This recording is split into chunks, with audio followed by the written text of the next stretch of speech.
증인들이라는 제목으로 함께 말씀 나누도록 하겠습니다. 오늘이 교회 종려주일로 절기로 이렇게 지킵니다. 종려주일이라는 것은 예수님께서 나귀 새끼를 타시고 예루살렘에 입성하신 날을 기념하는 절기입니다. 그래서 부활절 한 주 전이고요. 종려주일이라는 이름은 예수님께서 예루살렘에 입성하실 때 사람들이 종려나무가지를 꺾어서 흔들었다 하는 데서 붙여진 이름이고요. 그때 사람들이 호산나 찬송하리로다 주의 이름으로 오시는 이스라엘의 왕이여 라고 소리치면서 반겼다. 이것이 바로 종려주일의 날입니다. 예수님께서 예루살렘에 들어오신다는 소식을 들은 사람들이 아주 구름처럼 몰려들었습니다. 예수님이 예루살렘으로 들어가신대 하는 소문이 들자 사람들이 구름처럼 몰려들었습니다. 구름처럼 몰려들었을 때는 뭔가 이유가 있겠죠. 프로야구가 개막을 했는데 매진이었답니다. 왜냐하면 사람들이 기대하는 게 많았기 때문입니다. 유현진이 이겼기 때문에라고도 하고 뭐 이런 얘기들이 많이 나옵니다. 예수님께서 저 예루살렘에 들어오실 때에도 입성하실 때에도 사람들이 뭔가 소문을 들은 겁니다. 그리고 뭔가 기대하는 게 있고 볼거리가 있었기 때문에 몰려들었겠지요. 근데 그 사람들의 모습을 보면 종려나무가지를 흔들었고 그리고 소리쳤습니다. 호산나 다윗의 자손이여 그리고 이스라엘의 왕이여 이러면서 찬양했다는 것이죠. 그들이 종려나무가지를 흔들고 호산나 이스라엘의 왕이여 이렇게 외치면서 환호했습니다. 거기에 주변에 있는 사람들을 한번 보면 군중들이 있어요.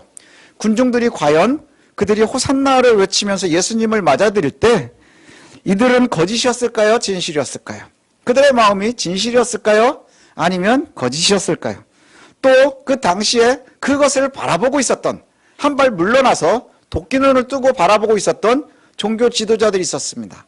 대제사장들이 있었고 바리새인들이 있었고 그 사람들은 어떤 눈으로 그것을 바라보고 있었을까요? 과연 저와 여러분에게는 이 종려주일이 어떤 의미가 없고 또 어떤 의미가 되어야 하고 어떤 마음으로 우리가 맞이해야 할까요? 이것을 한번 좀 고민해 봤으면 좋겠습니다. 예수님께서 예루살렘으로 입성하시기 한 일주일 전쯤에 베다니에 들리셨습니다. 베다니에 들리시면 꼭 가는 곳이 있거든요. 거기가 어디냐 하면 마리아, 마르다, 나사로 이 남매들이 살고 있는 집입니다. 세 남매를 아주 예수님께서 사랑하셨다 이렇게 표현이 되어 있어요. 일전에 이 남매에 대한 이야기들은 몇 군데에서 소개가 되는데 마리아와 마르다 이야기는 우리가 들어서 잘 알고 계시죠. 예수님께서 그 집을 방문하셨는데 마르다는 예수님을 갖다가 잘 대접하기 위해서 아주 분주히 열심히 음식을 장만하고 있었는데 마리아는 예수님의 발 아래서 그의 말씀 듣는 거에만 집중하고 있었다. 마르다가 막 일하다가 짜증이 나니까 예수님한테 얘도 좀 나를 와서 좀 도와주라고 그러십시오. 그랬더니 예수님이 뭐라고 그러셨어요? 하나만 해도 좋게 마리아는 좋은 걸 거졌으니 빼앗기지 않을 거야 라고 말씀하셨다는 것이죠. 그리고는 그 마리아는 결국에 뒤에 보면 어떤 여인이냐 하면 향유 옥합을 깨서 예수님의 발에 붓고 머리로 닦았던 이가 바로 이 동생 마리아입니다. 그리고 또 나사로도 굉장히 중요한 사건에 소개가 됩니다. 나사로는 그 이전에 죽었었습니다. 그래서 가장 중요한 사건이 바로 그것인데 어느 날 예수님께서 나사로가 병들었다 하는 소식을 들었습니다. 근데 빨리 가지 않으셨고 나중에 가셔가지고 나사로를 굴에 매장해 놨는데 죽은 지 나흘이나 됐는데 그를 갖다가 살리셨다 하는 장면이 나옵니다. 예수님께서 이는 많은 이적을 베푸셨는데 이런 이적이 없었다 성경이 그렇게 표현하거든요. 그리고 이 사건을 본 유대인들이 나사로를 살리는 그 사건을 본 유대인들이 어떻게 행하느냐 하면 드디어 예수를 믿기 시작했대요. 예수를 믿기 시작했다 하는 표현을 우리가 좀 잘 기억해야 되는 게 예수를 믿는다는 게 뭘까요? 예수가 뭘 얘기했나요? 내가 그리스도라고 하는 것을 얘기했고 하나님의 나라를 얘기했고 회개하러 천국이 가까웠다 얘기했단 말이죠. 근데 의심하고 있었다는 거예요. 계속 의심하고 야 저건 뭐지? 저건 뭐지? 저 사람 누구지? 야 목수의 아들 따위가 나사로에서 무슨 선한 게 나오냐? 이러면서 의심하고 있었는데 나사로를 살리는 걸 보면서 유대인들이 예수를 믿기 시작했다 이런 표현이 나옵니다. 그리고 이 믿음 때문에 그들이 바리새인들과 그 다음에 대제사장들에게 가서 보고를 합니다. 뭐라고 보고하느냐 하면 나사로 살리는 장면을 보고는 이것을 갖다가 야 이런 일이 있었습니다 라고 보고를 했대요. 왜 보고를 했을까요? 그들은 아마 굉장히 기뻤을 거예요. 왜냐하면 바리새인들은 부활을 가르쳤거든요. 예, 천사에 대해서도 이야기하고 부활에 대해서도 가르치고 하나님 나라의 도래에 대해서도 가르치고 메시아가 올 것에 대해서도 말씀했단 말이죠.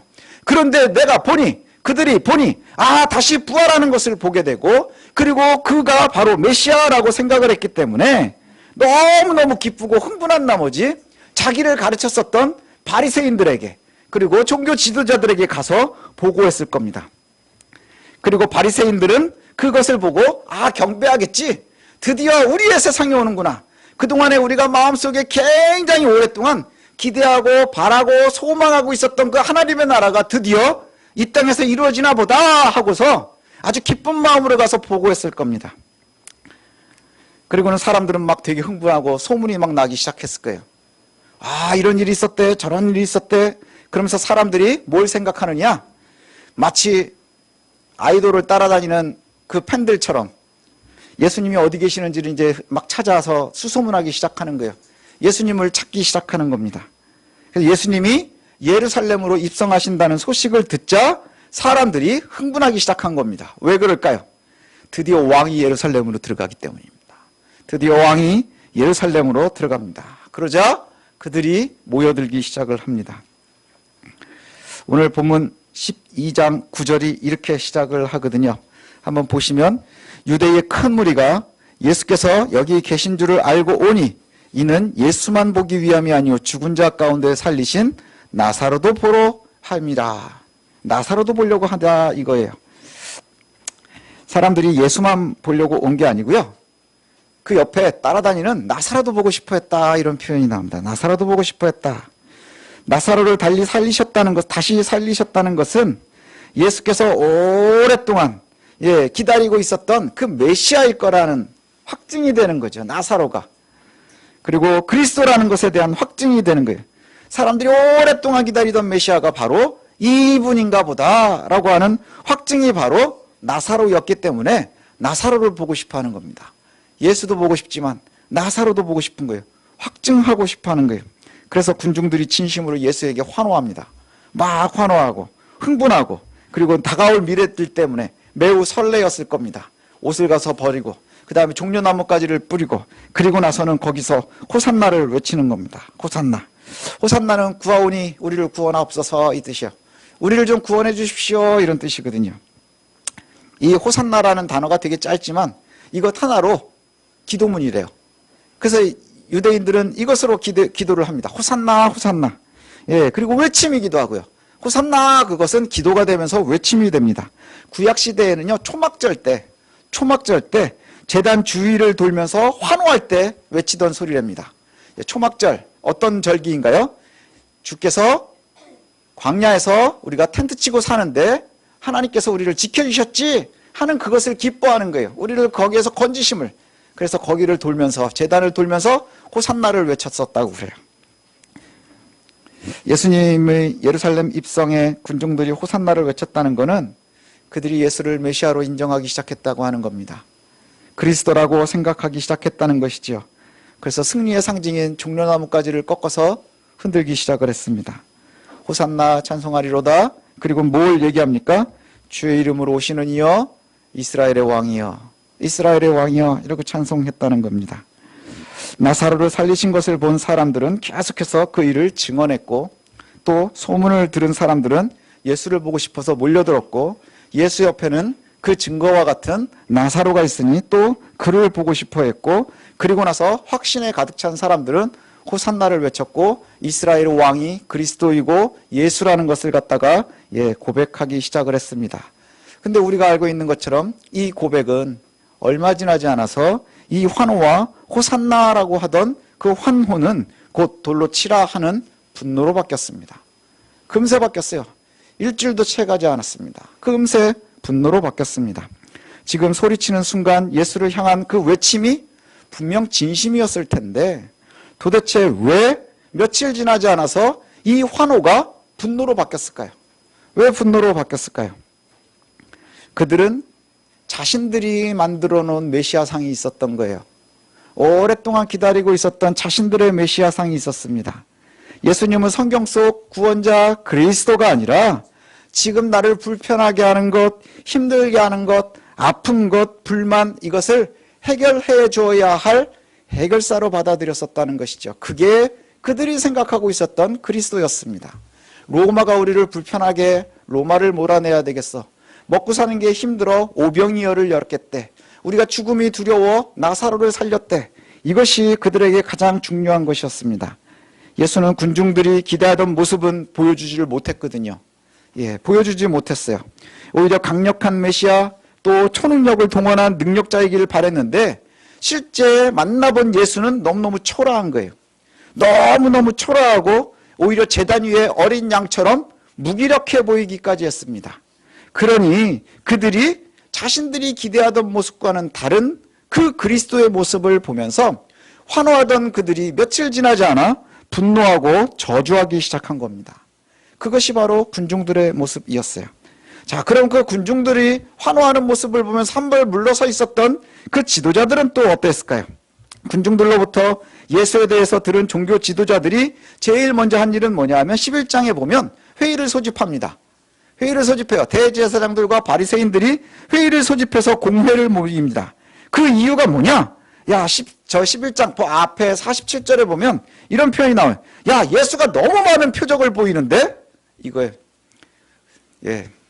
주제가 그겁니다. 예수가 너무 많은 표적을 보여.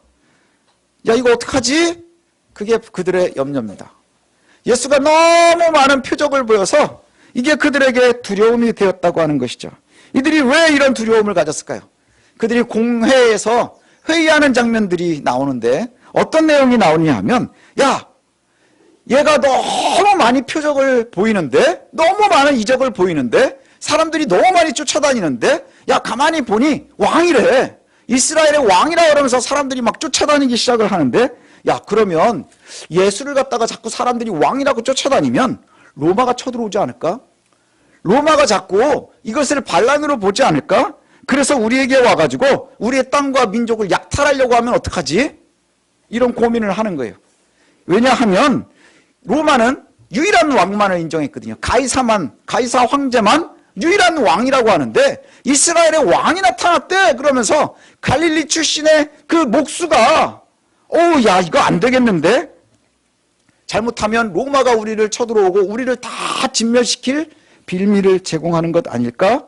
그때 대제사장 가비아가 이런 말을 합니다. 그러면 한 사람이 죽고 민족을 살리자. 그게 옳은 거 아니겠냐? 한 사람이 죽고 모두가 살 수 있으면 제일 좋은 것 아니겠느냐? 그 말은 뭡니까? 예수를 죽이고 우리가 살자. 예수가 죽고 이스라엘이 사는 거야. 그게 지혜로운 것 아니겠느냐? 그래서 자신들에게 예수에 대해서 전하고 있는 사람들에게 뭐라고 얘기하느냐 하면 예수가 어디에 다니는지 어떻게 다니는지 우리에게 계속해서 소개해줘. 알려줘. 이렇게 얘기를 하면서 죽일 모의를 시작을 합니다. 그 얘기가 앞에 11장에서 나와요. 이제 그 논리, 한 사람이 죽고 우리가 모두 살아야 되지 않겠느냐? 그 논리를 가지고서 예수를 죽일 것을 모의하기 시작을 합니다. 그리고는 예수 그리스도를 갖다가 보는 사람들은 계속해서 보고해라 이렇게 얘기를 한다는 거예요. 자, 그런데 가만히 보면 이 말은 굉장히 정치적인 이야기입니다. 정치적이고 굉장히 자신들의 명분을 살리기 위한, 이익을 지키기 위한 명분일 뿐이라는 거예요. 이유는 뭐냐 하면 한번 생각을 해보십시오. 예수님께서 예루살렘에 입성하시던 그때가 주 한 30년, 33년 요 어간이죠. 30년에서 33년. 그냥 대략 30년이라고 잡으십시다. 30년에 예수님께서 들어가셨어요. 예루살렘에 들어가셨습니다. 그런데 문제는 뭐냐 하면 이들이 계속해서 예수가 죽고 이스라엘이 살아야 되지 않겠느냐? 이스라엘을 지켜야 되지 않겠느냐? 그 대명분을 가지고서 예수를 죽인단 말이죠. 그런데 역사를 보면 얼마 지나지 않아서 로마가 70년에 예루살렘을 갖다가 아주 진멸을 합니다. 돌 위에 돌도 하나 남기지 않고 다 무너져서 지금도 예루살렘이 무너져 있어요. 예루살렘 성전이 지금도 없습니다. 주 70년에 무너졌다고 하는 것이죠. 그들이 지켰느냐 하는 거예요. 그럼 그냥 자기들의 이익을 지키기 위한 명분일 뿐이라는 거예요. 지금 요한복음은 그렇게 이야기하고 있습니다. 근데 이것이 맞을 거예요. 왜 그러느냐 하면 요한복음은 90년에 쓰여졌거든요. 90년에. 그러니까 예루살렘이 멸망한 다음에 한 20년, 10년, 20년이 지난 이후에 그 무너진 예루살렘을 보면서 썼을 거라는 거예요. 그저 내 자리와 이익을 지키기 위한 명분만 쌓을 뿐이었다는 거예요. 명분이 되게 중요했다는 것이죠. 우리들도 그렇지 않은가요? 명분이 되게 중요합니다. 명분이 되게 중요해요. 사실은 사람들이 살다가 보면 어린애들도 명분이 되게 중요해요. 뭔가 막 엄마한테 조르고 막 애가 웁니다. 막 울고 짜증내고 막 합니다. 그러다가 어느 순간인가 헤헤 하고 웃을 명분이 있을 때 빨리 웃어야 돼요. 그 명분을 놓치는 순간에 이제는 뒤지게 맞고 끝나는 겁니다. 예, 그러지 않으면 해결이 안 돼요. 왜냐? 애들도 아는 겁니다. 본능적으로. 야, 이때가 풀어야 될 때인데 그 타이밍을 놓치면 이제 지도 민망하고 그래서 이제 어떻게 해결할 줄을 모르다가 계속 끝까지 우기다가 이제 한번 큰일이 나는 거죠. 지금 여기도 그 얘기를 하고 있는 겁니다. 자신들의 기득권이 혹시 악영향을 미치지 않을까 여기에만 되게 예민한 겁니다. 그런데 문제는 뭐냐? 그러면서 자신들의 명분만 드러내고 있는 거예요. 명분을 드러내면서 뭐라고 얘기하느냐? 예수가 그리스도라고. 그렇지, 사람들은 그렇게 믿고 있지. 그런데 그 예수가 그리스도라면 문제가 생기는 거예요. 무슨 문제가 생기느냐? 지금까지 내가 누리고 있었던 기득권을 다 내놔야 되는 거예요. 기득권을 다 내놔야 될 수도 있다는 것이죠. 지금 종교 지도자들, 바리새인과 그 다음에 대제사장들이 가르쳤던 게 뭡니까? 다가올 하나님의 나라에 대해서 가르쳤어요. 부활에 대해서 가르쳤어요. 그 다음에 메시아가 올 것이다 라고 가르쳤어요. 그런데 문제는 정말로 메시아가 왔을 때에는 뭘 먼저 생각하느냐? 내 이해득실을 생각하는 거예요. 예수가 그리스도냐 아니냐에 대해서는 관심이 없는 거예요. 그저 중요한 것은 내 것을 지킬 수 있느냐 없느냐, 여기에 더 중요한 거예요. 예수가 그리스도인지 아닌지 그건 모르겠고 거기엔 관심도 없고 예수에 대한 민심이 내 이익에 반한다고 하면 그가 예수인지 그리스도인지 메시아인지 이거엔 상관없이 제거의 대상일 뿐이라는 것이죠. 되게 무섭게 얘기하면 이단들의 생각도 이와 다르지 않습니다. 예수를 팔아서 자신들의 이익을 키우지만 결국엔 그리스도는 상관이 없어요. 구원에 대해서도 관심이 없습니다. 그저 자신들의 이익만을 생각할 뿐이죠. 예수를 제거하기 위해서 대제사장들과 바리새인들이 예수가 어디 있는지를 잘 알려달라 이렇게 사람들에게 얘기합니다. 한번 그 장면을 생각해 보십시오. 군중들이 예수를 보고 드디어 메시아가 온 것 같아요. 그래서 종교 지도자들에게 막 이야기를 하니까 그래? 어디 있는지 우리한테 좀 잘 얘기해 줘. 그 장면이 뭐와 되게 비슷해요? 예수가 태어났다고 동방박사가 왔을 때 헤롯이 그렇게 얘기합니다. 그래? 예수가 어디서 태어났는지 나한테도 좀 알려줄래? 하는 그 야비함이 바로 그 모습이라는 것이죠. 자신들의 기대를 채우지 못하는 예수에게 군중들이 환호와 환영을 저주와 분노로 바꿨어요. 그리고 메시아를 가르치던 그 부활을 주장했던 종교 지도자들과 바리새인들은 자신의 이익에 반하는 메시아를 만나자 구원을 선포하는 그 메시아를 제거해야 될 대상으로 바꿨다는 거죠. 이제 우리는 어디에 서야 되느냐 하는 겁니다. 저와 여러분들은 어디에 서야 되느냐. 예수님께서 예루살렘에 입성했다 하는 이 날을 우리가 기념한다 이렇게 얘기하는데 과연 그것이 우리에겐 어떤 의미가 될까요? 예수님의 소문을 듣고 우리의 이익을 수단으로 삼는 그 사람들이 아니라 참으로 예수를 알고 순종하고 희생하고 끝까지 믿음을 지켜 구원에 이르는 사람들이 되어야 되지 않겠습니까? 사실 많은 군중들은 배신하고 떠났어요. 그 다음에 그 이전부터 메시아를 갖다 대망사상을 가르치고 있었던 종교 지도자들은 자신들의 이익 때문에 메시아를 버렸어요. 그러나 적지 않은 사람들이, 소수의 사람들이 예수를 끝까지 따라갔었던 것을 우리가 성경에서 봅니다. 우리의 모습은 어디에 서야 될까요? 저는 이런 생각을 해봤습니다.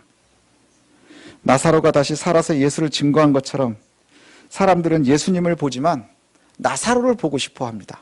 나사로를 보고 싶어요. 왜냐? 그게 증거이기 때문인 거예요. 우리의 목표가 나사로가 되었으면 좋겠습니다. 사람들이 우리를 보면 좋겠어요. 지금 내가 예수야 라고 하는 가짜들이 차고 넘치는데 그 시대에 저와 여러분들이 이 시대의 나사로가 될 수 있었으면 좋겠습니다. 예수님께서 나와 함께 알고 계시고 나를 지키시고 또 나는 예수 그리스도 때문에 산다 하는 그 고백의 증인이 저와 여러분이 되었으면 좋겠어요.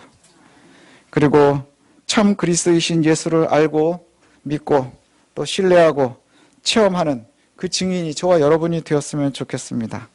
우리를 보며 예수를 알 수 있는 세상이 우리를 통해서 이루어졌으면 좋겠습니다. 오늘 종료주일이 우리에겐 어떤 의미가 되는지 한번 생각해 보면 좋겠어요. 봄이 되는 이때에, 때가 되면 1년에 한 번씩 계란 먹기 일주일 전에, 부활절 되기 일주일 전에 지나가는 날인가, 우리가 예수 그리스도와 함께 구원에 참여하고 예루살렘에 들어가는 감사의 날이 바로 되었으면 좋겠습니다. 예수님께서 구원을 이루며 예루살렘에 입성할 때에 그 나사로가 예수님과 함께 들어갔을 거예요. 그리고 많은 사람들은 예수도 바라보지만 나사로를 보면서 증거로 삼았을 겁니다. 저와 여러분들이 그 기지에 있어야 된다는 거예요. 거기에 우리가 있어야 된다는 것이죠. 예수를 우리가 지금 보여주는 것, 그 누구를 보면서 아는 걸까요? 우리를 보면서 알 수 있었으면 좋겠습니다. 그 자리에 저와 여러분들이 섰으면 좋겠습니다. 그래서 종료주일을 지내며 나사로가 그리스도의 증인이 되었던 것처럼 저와 여러분들도 그 증인의 자리에 섰으면 좋겠습니다. 그래야 해서 그냥 주변에 내가 원하는 것 때문에 흥분했다가 저주했다 하는 군중들의 어리석음 우리에겐 없었으면 좋겠어요. 또 내가 끊임없이 믿는다 고백하고 가르치고 하다가도 결국엔 이해관계 때문에 버리는 그러한 어리석음에도 있지 않았으면 좋겠습니다. 나사로가 부자였는지 가난했는지도 잘 나오지 않습니다. 그리고 그의 가정에 대해서도 잘 나오지 않습니다. 그러나 정말 중요하게 많이 표현하는 것은 사람들은 나사로를 보고 싶어 했고 나사로 때문에 예수를 인정하기 시작했고 그리고 그는 예수가 사랑하는 그들이었다는 것이죠. 이제 예수 그리스도를 믿고 또 그 뒤를 따르고 있는 저와 여러분들이 바로 나사로와 같은 그러한 증인의 자리에 설 수 있기를 소원합니다.